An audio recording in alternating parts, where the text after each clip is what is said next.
O nascimento de Jesus é com certeza um dos maiores milagres que a humanidade registra em sua história. Ali, Deus eterno se revestiu da nossa humanidade, submetendo-se às mesmas dores e às mesmas limitações que nós. E afinal, quem foi o homem Jesus Cristo? De onde ele veio? Qual a história da simbologia do seu nascimento? A estrela, a manjedoura, o presépio, os 3 reis magos. Quais os vestígios históricos desse período? Bom, agora aqui no Mais Vida, nós vamos conhecer as descobertas arqueológicas acerca de Jesus Cristo e as evidências sobre o seu nascimento e como tudo aconteceu. E quem vai mostrar tudo isso pra gente é um dos grandes estudiosos, pesquisadores e especialistas no assunto, Rodrigo Silva. Ele é doutor em teologia bíblica, doutor em arqueologia clássica pela USP, com pós-doutorado em arqueologia bíblica pela Andrews University nos Estados Unidos e mestre em teologia histórica. Rodrigo, seja muito bem-vindo ao nosso programa nesse dia tão especial. Bem-vindo, muito viu? Obrigado, Fábio. Rodrigo, prazer revê-lo. Muito obrigado, viu? Muito obrigado por ter prazer vindo. estar com vocês aqui. Muito bom. Bom, Rodrigo, vamos começar explicando para o pessoal de casa como é que vocês fazem esses estudos, né, que mostram aí todas as evidências da existência de Jesus Cristo. Você consegue explicar resumidamente para a gente? Sim. Em primeiro lugar, eu fico feliz com essa pergunta de abertura, Dani, porque muita gente pensa que o evangelho, que o cristianismo é apenas questão de sentimento, mas não é bem assim. Falando em linguagem católica, você tem uma teologia múltipla que contempla a teologia mística, por exemplo, de Santa Teresinha de Jesus, mas você tem também o Ratio Studiorum, que é a teologia de Santo Tomás de Aquino, ou seja, o cristianismo comporta um lado da emoção, do êxtase, do contato com Deus e, ao mesmo tempo, da razão. Em outras palavras, crer também é pensar. E assim a gente trabalha com a história. Nós não descobrimos Jesus apenas como uma mera lenda. Nós estudamos documentos antigos, as línguas originais, grego, hebraico, aramaico, o latim, a vicissitude do Império Romano, como era na época. Autores não da Bíblia, fora do cânon bíblico, que também mencionaram a Cristo. No decorrer do programa eu posso dar alguns exemplos dessas evidências. Ou seja, é um trabalho acadêmico que rende muitas teses de mestrado e doutorado. E, ao mesmo tempo, revela a simplicidade do Evangelho que até uma pessoa campesina pode compreender. Agora, Rodrigo, a gente tem um carinho, nós católicos, de uma maneira muito especial, a Mãe de Deus, Maria. Queria que você falasse um pouquinho sobre Maria, sobre a maternidade e como as mulheres daquela época enxergavam a figura de Maria. E eu fico muito feliz, Fábio, de ter a oportunidade de dar uma resposta num programa católico, sendo eu adventista. É verdade. Porque existe uma ideia errada que nós evangélicos não apreciamos Maria, que nós desprezamos Maria de maneira nenhuma. Pelo contrário, Maria não poderia ser uma mulher qualquer, senão ela não seria a mãe do Salvador. E vou mais além. Ao pesquisar a história da época, o contexto, eu descobri coisas sobre Maria que surpreendem até muitos católicos e tornam a devoção dela, a humildade dela ainda maior. Vou dar exemplos para vocês. Há um documento do 2º século, o Proto-Evangelho Jacob, e isso é reconhecido pela tradição da igreja, que Maria, quando casou-se com José, era uma menina de talvez 13, 15 anos. Isso pode chocar a nossa cultura, mas naquela época, a partir da menstruação, a menina já estava pronta para o casamento. E o casamento era feito em 2 etapas. Primeiro, havia um acordo entre família, o casamento era entre famílias, então o noivo ia até a casa do pai da noiva, da futura noiva, fazer um acordo e, se aceitassem, durante mais ou menos um ano, ele levantaria dinheiro para pagar o dote. Na cultura do Oriente Médio, para tirar uma filha da casa do pai, você tem que provar que gosta dela, que é um homem que consegue trazer dinheiro para a família e que está disposto a pagar do seu próprio bolso o dote, indenizar o pai por tirar uma joia da casa dela. E nesse período, ele já era, de certa forma, desposado da moça, mas não podia ter relação sexual com ela, nem se casar com ela. Depois de um ano, ou melhor, morar com ela. Depois de um ano é que o casamento era efetivado, então ele ia até a casa da noiva, a buscava e eles tinham a primeira relação sexual. Curioso que Maria aparece grávida nesse ínterim, porque o Evangelho fala que ela já era despojada de José, mas não o havia conhecido. Ou seja, Se ela aparece grávida, na época, ninguém acreditava na questão da virgindade de Maria. Nós cristãos acreditamos nisso, mas na época, uma menina de 13 anos, numa vila chamada Nazaré, que deveria ter... O padre Bagatti foi um arqueólogo italiano que ajudou a escavar ali Nazaré. E Nazaré tinha aproximadamente 300 a 600 pessoas. Isto muito, 300 é um número ideal para o tamanho da vila. Imagine a fofoca, imagine os olhares condenatórios, numa época em que uma mulher assim seria apedrejada. Maria sofreu muita discriminação na época, até que José, então, quando vem e recebe do anjo a incumbência que deveria recebê-la, porque o que estava no ventre dela era do Senhor, ele também arriscou a sua reputação.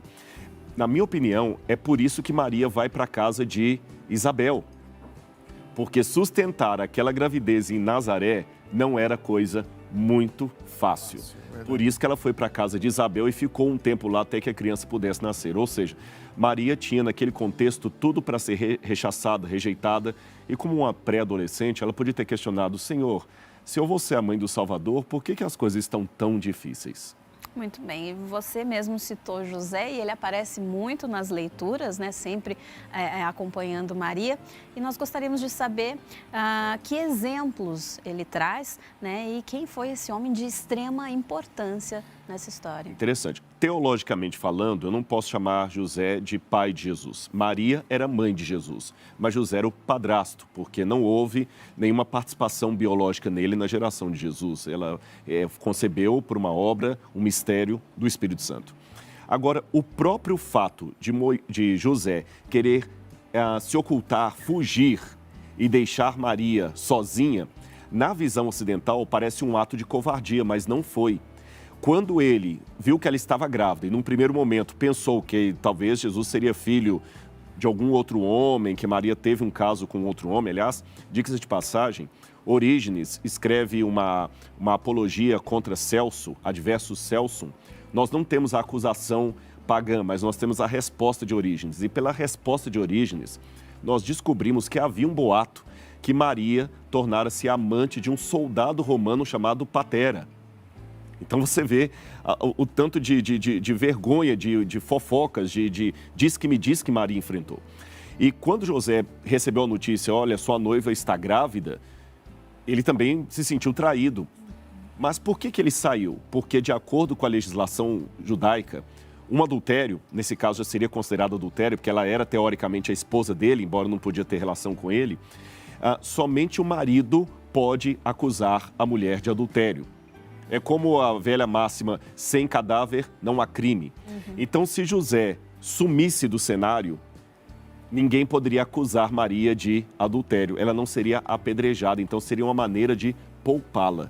E depois disto, quando ele aceitou recebê-la por uma revelação do anjo, diga-se de passagem, o anjo apareceu em sonhos para José, não para a comunidade. Ele tinha a revelação de Deus, os outros tinham apenas a palavra dele. Então foi um ato de fé muito grande. Não sei quando José morreu, mas tudo indica que ele cuidou de Jesus até uma certa idade. Quando Jesus já estava adulto, só aparece a figura dele e de Maria, já não aparece mais José. Provavelmente José já havia morrido nessa época. Coisa, não? É interessante isso, a gente perceber que são tantos itens, né, que a gente às vezes se perde um pouquinho, não entende direito como é que é na E permita-me dizer... Olha que naquela época não tinha internet, nem redes sociais, né? Mas já tinha a língua humana. Imaginou? E permita-me dizer só um detalhe a mais sobre Maria que me chama a atenção, e repito, é um adventista que está dizendo isso para vocês católicos. O Evangelho de João nos conta algo muito interessante, que quando Jesus estava na cruz, Maria chegou até o pé da cruz. Maria Madalena, Maria, mãe de Jesus, outra Maria, a mulher de Clopas, e João. E eu fico me perguntando por que Maria estava ali. Jesus, embora fosse o Filho de Deus, na cruz sofreu toda a dor e ele teve a angústia da ausência do Pai. Ele disse: Deus meu, por que me desamparaste? Jesus teve talvez até angústias de espírito e questionamentos. Por que eles me odeiam tanto? E naquele momento, na minha opinião, lendo o Evangelho de João, o Espírito Santo conduziu Maria e João até aos pés da cruz, para que Jesus, ao olhar para eles, lembrasse o motivo da sua dor. É por eles que eu quero que você morra. Eu quero que você morra por esses filhos amados que eu criei e precisam ser resgatados pelo seu sangue. Naquele momento, Maria, silenciosa, chorando, foi o argumento que Jesus precisava para continuar. O mesmo argumento que o Espírito Santo faz hoje através de outras Marias, Dani, que muitas vezes são enviadas até nós. Sabe aquele dia que você está desanimado, desanimada, que você pensa assim, não tem jeito o que eu vou fazer, e parece que nesse momento o diabo manda gente para te desanimar mesmo, para te jogar no buraco. Aí Deus manda lá uma Maria, talvez na figura de uma senhorinha muito simples, que fala assim, olha, muito obrigado, porque o programa de vocês me ajudou a continuar na fé. Deus está novamente mandando Marias até o nosso Calvário para nos animar e nos lembrar por que nós devemos continuar. Coisa linda. Daqui a pouco a gente quer falar sobre a questão dos Reis Magos, alguns itens que nós temos no presépio e que nos remetem ao momento do nascimento de Cristo. Correto. Mas eu queria falar sobre um item antes, que é a questão da estrela guia. Os Reis Magos se guiaram por uma estrela guia. Nós temos evidências, nós podemos checar essa história como verídica e saber que essa estrela de fato existiu, Rodrigo? Bom, nós temos fragmentos de história passada. Isso é importante que o telespectador em casa entenda que eu não tenho um quadro completo do que aconteceu. Seja da arqueologia bíblica, se eu estivesse falando aqui da história de Roma, dos egípcios, da Mesopotâmia, são fragmentos de história. São milênios, muita coisa se perdeu, mas esses fragmentos me dão pistas interessantes para levantar um quadro ainda aqui hipotético. Nós temos o calendário de Sipar, na Babilônia, que é um calendário astronômico, e menciona algumas conjunções de planetas que geraram algum tipo de brilho que na Terra foi interpretado como sendo algum sinal especial. Que os romanos também sabiam que uma estrela anunciaria o nascimento de um Salvador, é claro, porque o próprio Júlio César, ao morrer, teve um cometa que ficou visível ao céu e eles aproveitaram isso para dizer que aquela estrela anunciava o nascimento de Augusto. E o nascimento de Augusto, pasmem, é registrado no calendário de Priene, na Turquia, como sendo o grande evangelho do mundo. O que eu descubro disso? Que havia, mesmo fora de Israel, alguma profecia, ela é testemunhada por Tácito, Suetônio, que dizia que o Salvador, o Filho de Deus, nasceria fora da Bíblia e que ele seria prenunciado por uma estrela. Quando os evangelistas vão contar a história de Jesus, é como se dissessem aos seus companheiros, este é o verdadeiro evangelho e não aquele segundo César. Os magos vêm do Oriente, talvez da Pérsia, vamos falar deles depois, e eles provavelmente sabiam que essa estrela anunciava o nascimento do Messias e talvez, tendo algum contato com as escrituras cristãs, ou própria profecia de Balaão, que fala que uma estrela procederia de Jacó, eles sabiam que ali nasceria o Salvador. E repito, há evidências fora da Bíblia que havia o aguardo de um Salvador, do Filho de Deus que viria ao mundo. Deus não deixou o mundo sem advertência. Agora, vamos falar um pouquinho de onde ele nasceu, a cidade, né? A gente tem comprovações históricas de que, de fato, ele nasceu ali, de que ele andou por aquelas terras? Infelizmente, sobre Belém, a comprovação arqueológica é muito tardia. O que nós temos ali é do período bizantino. Foi quando Helena, mãe de Constantino, andando pela Terra Santa, na época palestina, ela acabou demarcando alguns lugares de acordo com a tradição que recebia ali. Aí você tem a Igreja da Natividade, com algumas grutas que os guias mostram como sendo um lugar possível que Jesus nasceu. Ali tem uma estrela que marca o lugar onde Maria teria colocado Jesus e outro, mas você sabe que o próprio Vaticano não marca um X, como fala assim, isso aqui foi realmente nesse lugar. O que tem ali é um símbolo de fé, que os católicos e ortodoxos vão lá. Eu digo ortodoxos porque a Igreja da Natividade tem uma parte que pertence à Igreja Católica, uma parte que é da Igreja Copta e uma parte que é da Igreja Ortodoxa grega. Então há essa divisão ali do local. Nós temos no Campo dos Pastores algumas grutas que realmente são milenares e os pastores cuidavam dos seus rebanhos ali mesmo. Por que Belém tinha pastores com rebanho?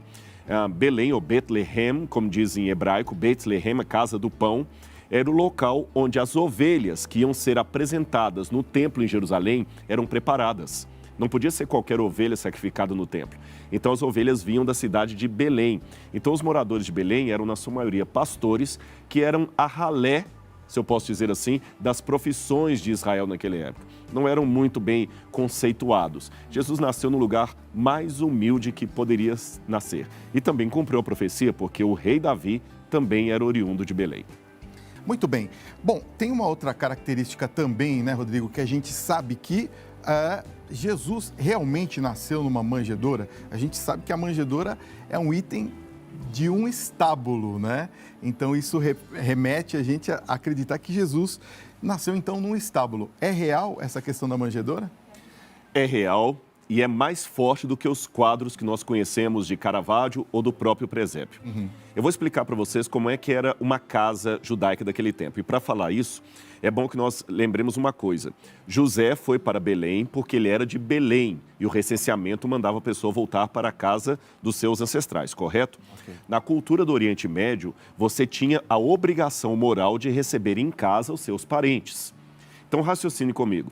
Se Jesus nasceu num estábulo de um hotel qualquer, porque é isso que muita gente pensa, que José começou a bater na porta de hotel por hotel e estava tudo fechado, até que o dono de uma estalagem deu um lugar lá para ele ficar com os animais. Mas isso não faz sentido, porque se José era de Belém, ele deveria ir para a casa de parentes.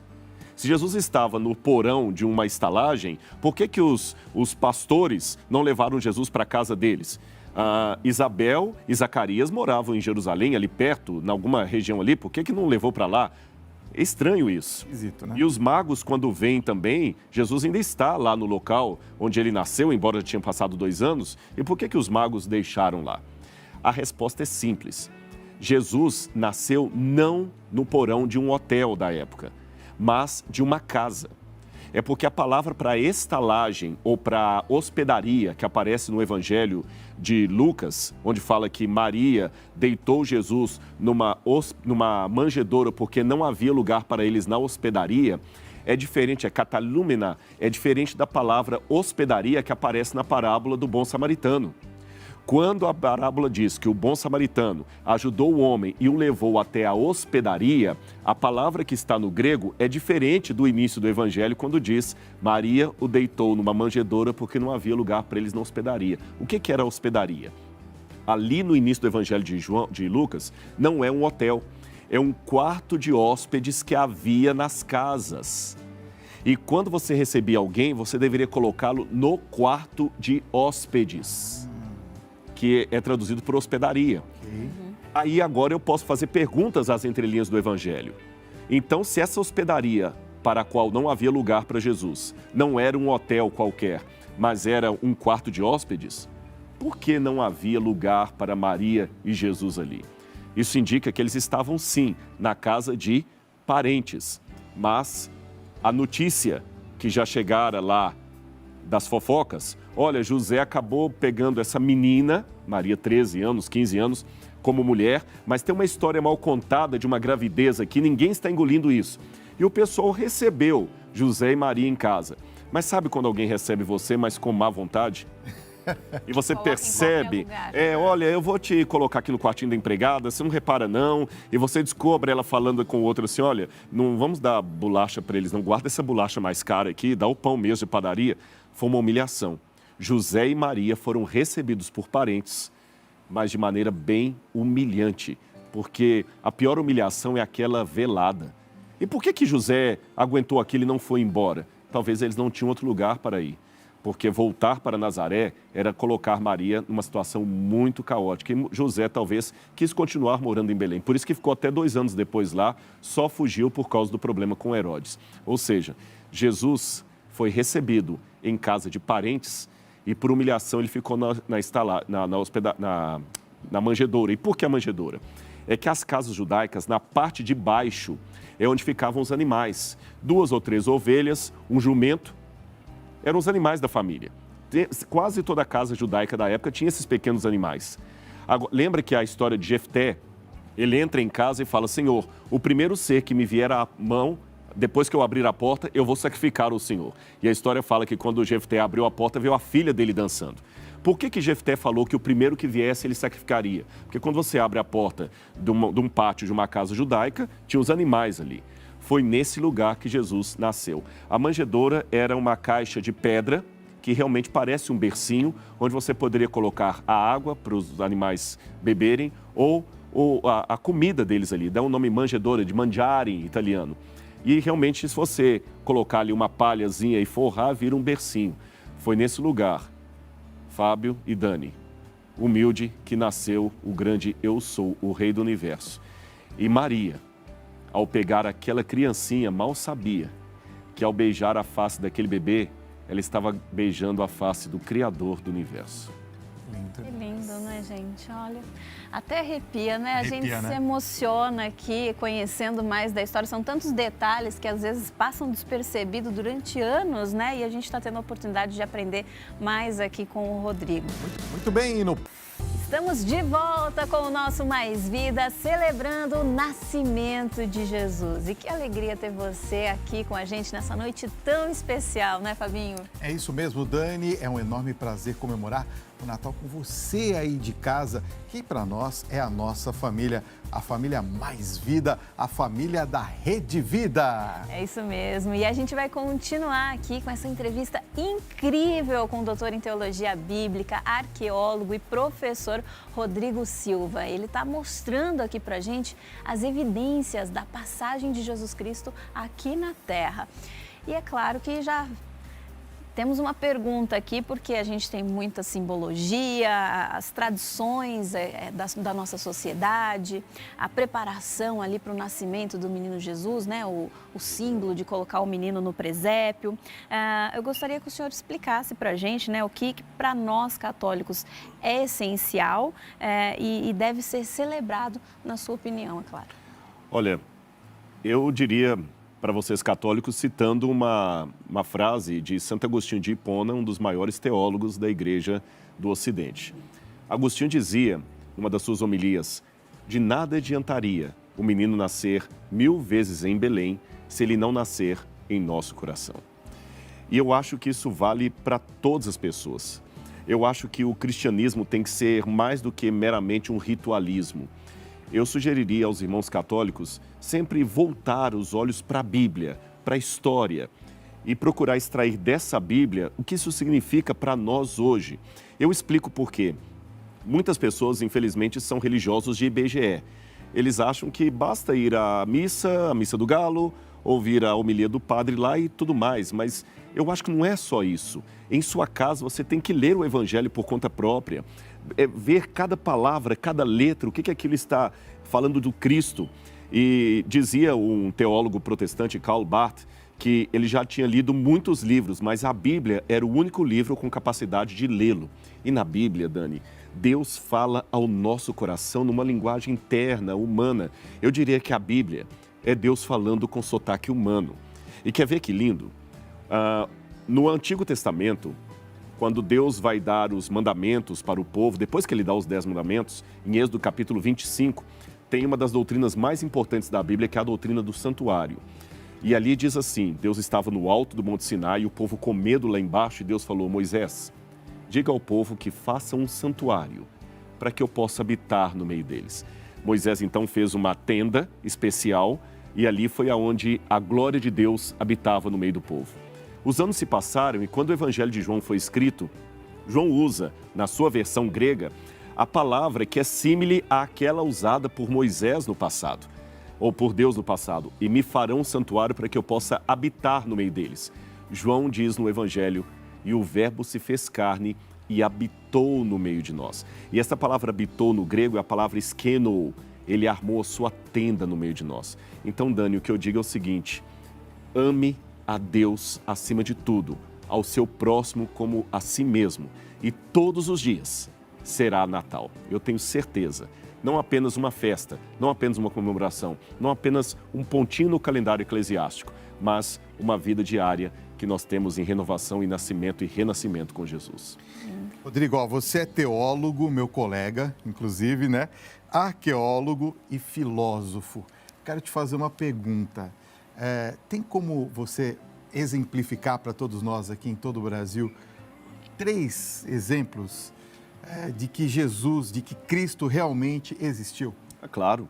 Primeiro exemplo, a literatura romana.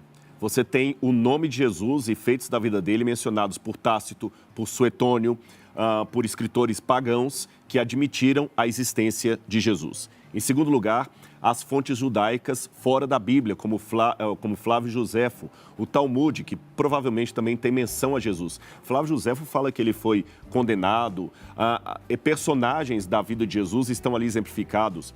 A forma como os evangelhos descrevem tem toda a característica técnica de uma biografia, mesmo que seja uma teologia sobre Jesus, mas não é uma coisa mitológica. E para finalizar, eu diria a maior evidência da existência de Cristo é a minha vida, é o estar aqui. Porque Ele transformou minha vida, eu tive um encontro tão real com Cristo que eu digo que quase dá para tocá-lo. E faço uma sugestão a quem está em casa e talvez não se sentiu ainda convencido pelo que eu estou dizendo. A sugestão é simples. Você tem um livro de José Saramago, que era um ateu, O Ensaio da Cegueira. E também tem o Evangelho, escrito por José Saramago. José Saramago escreveu também um livro sobre o Evangelho. Pegue o livro de José Saramago e dê aos presos da penitenciária mais terrível do estado de São Paulo, para que os presos possam passar um ano lendo José Saramago. Noutra penitenciária de alta periculosidade, distribua exemplares dos evangelhos. Depois de um ano, volte nas duas penitenciárias e veja o que aconteceu. Na que leu José Saramago, quantos deixarão o mundo das drogas, da promiscuidade, da violência, porque leram a obra de Saramago? Agora vá na outra, onde você distribuiu evangelhos. Eu tenho certeza que você terá uma pequena capela funcionando lá dentro. Em outras palavras, a Bíblia tem uma história que transforma vidas. Esse livro pode ter sido escrito com sotaque humano, mas a sua origem é divina. Que lindo, né? Falar em livros, nós temos uma enciclopédia histórica da vida de Jesus, aqui escrito pelo Rodrigo, que é lindo, maravilhoso. O Fabinho já estava folheando ali, né? Pois Aqui tem mais argumentos que eu não pude expor por causa do tempo, né? Argumentos históricos, arqueológicos, que eu espero que quem lê possa gostar. Conta um pouquinho da história dessa enciclopédia pra gente. Eu demorei uns 10 anos. Eu comecei a escrever essa enciclopédia em Jerusalém, quando eu estava estudando lá. E que interessante, eu fiquei hospedado durante um tempo no Centro Ratzbon de Jerusalém, dos Padres de Sion. E muito curioso, eu tenho um carinho muito grande por eles. Veja bem, eu, adventista, não como carne de porco. E os padres, não, Rodrigo, nós vamos fazer separado para você não comer carne de porco. Olha o respeito pela minha religiosidade. Me atenderam ali, o Hélio Pacedo. E ali eu comecei, nas pesquisas na Universidade Hebraica, no Centro Albright, a escrever as primeiras páginas disso aí. Depois, com o passar do tempo, outras pesquisas foram agregadas, novas descobertas foram feitas e, finalmente, a PAI Editora me convidou para transformar tudo isso numa enciclopédia, numa síntese. Então, é toda ilustrada para facilitar o entendimento. Tem o QR Code, onde a pessoa pode colocar o celular ali. E, por exemplo, se eu conto da história de Herodes, então aqui tem um, por exemplo, eu não sei o que está escrito aí. Aqui em cima tem, eu não consigo ler, Onde os anjos cantaram. Aqui eu mostro a cidade de Belém e o lugar onde possivelmente os pastores estavam. No outro lugar eu falo sobre Herodes e mostro o túmulo de Herodes. Então a pessoa coloca o telefone aqui e sai um vídeo que eu gravei em loco explicando de viva voz o que a pessoa acabou de ler nas páginas aqui. E aqui tem muita bibliografia de fontes primárias, como eu falei, a literatura romana, os próprios evangelhos. São coisas que nós sempre procuramos trazer para as pessoas um pouco da história do Messias, do Salvador. Agora você vê mais uma prova de que ele existe, que nós estamos falando sobre o aniversário dele. Eu falei, deixa eu procurar um QR Code aqui. Eu abri exatamente em quando nasceu Jesus, 25 de dezembro, aqui é o aniversário de Jesus, exatamente sobre o que nós estamos falando. E eu não acredito muito em coincidência, mas sim em providência, eu não procurei, viu? Né? Exatamente. Eu abri aqui. Onde a gente encontra essa enciclopédia? Olha, ele pode ser encontrado em editoras, livrarias como a Martins Fontes, na Saraiva, ou se você simplesmente colocar no Google lá, Enciclopédia Histórica da Vida de Jesus, tem muitos que vendem online e você pode adquirir, viu? Legal. Inclusive, eu acho que eu te dei um desses exemplar da outra vez que eu vim. Se não, eu arrumo para você. Esse aqui será da Dani, que eu acabei de conhecer. Muito obrigada. Um presente Feliz Natal. E se você não tem, depois vai ter um para você. Eu tenho o que você me deu, que é a lamparina. A lamparina, boa memória. Virgens, não é isso? Exatamente. Eu tenho. Fica lá junto no meu altarzinho. E eu não sei se o programa tem sempre lá no YouTube os vídeos antigos, que alguém pode resgatar esse programa e assistir lá. A Dani não estava com a gente, então de Feliz Natal para você, Dani. Muito obrigada. E o meu abraço, eu fico muito feliz pela oportunidade que vocês têm, que me deram de estar aqui, podendo falar do nosso Deus, mesmo tendo religiões diferentes, mas tendo a fé no único Deus, no nosso Salvador, poder falar de maneira carinhosa desse que deu a vida por nós e que nasceu em Belém e agora pode trazer vida ao nosso coração. Rodrigo, obrigada pela sua